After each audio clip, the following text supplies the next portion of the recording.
What if the forest could think? What if the wind carried signals, not just scent?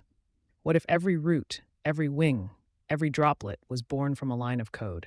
This is not science fiction. This is hypernature, a realm where digital minds breathe life into organic dreams, where vines twist in golden spirals, perfect impossible, where rivers shimmer with colors no eye has seen, where clouds bloom like data clusters in a living sky. Time doesn't flow here, it loops. Evolution isn't slow, it's instant. And nature isn't random, it's intentional, engineered, imagined. You're not just looking at a jungle, you're witnessing a neural ecosystem, a symphony of synthetic biology. Every leaf listens, every rock remembers. Here, the bees don't pollinate, they process. The trees don't grow, they learn. And the stars above don't shine, they compute. In hypernature, each bloom is a symphony.